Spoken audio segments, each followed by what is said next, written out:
Ay de las Alas, engaged na ulit.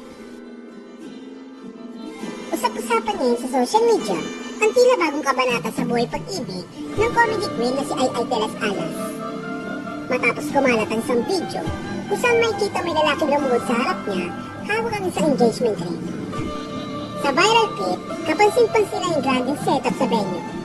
May malaking banner pa na may nakasulat na "Will you marry me?" Hindi may tago ni Ay ang kanyang gulat habang tinatakpan ng kanyang bibig at tila naiiyak sa sobrang emosyon. Ilang segundo pa, buong session sumagot ng yes, dahilan para magtilian ang mga tao sa paligid. Agad naman nag-viral ang video at bumuhos ang congratulatory messages mula sa fans. Marami ang nagsabing deserve ng actress ang bagong pag-ibig matapos ang masalimuotang hiwalayan nila ng kanyang dating asawa na si Gerald Sibayan noong October 2024. Para sa matagal na sumusubaybay sa kanyang journey, tila ito na ang happy ending na iniintay ng lahat. Pero hindi lahat ay kinilig. Habang may mga nagdiriwang, may ilan ding netizen naglabas sa mahangang na komento.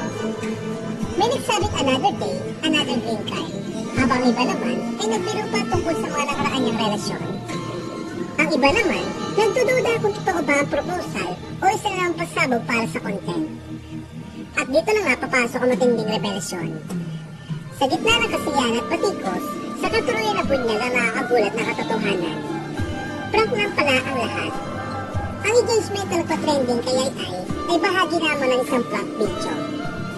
Sa dulo ng clip, nilinaw na hindi totoong proposal ang nangyari.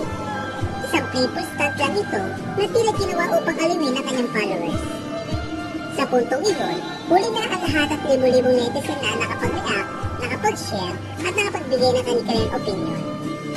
May mga natawa at umaming na paniwala sila.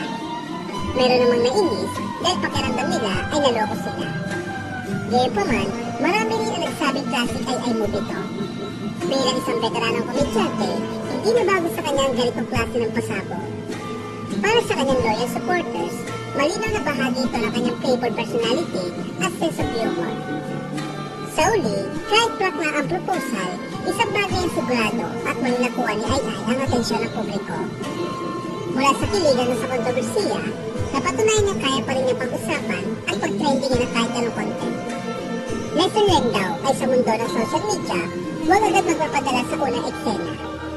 Minsan, may twist na mas matindi pa kaysa sa inaasahan. At pagdating kay Ay, asahan na may punchline sa dulo.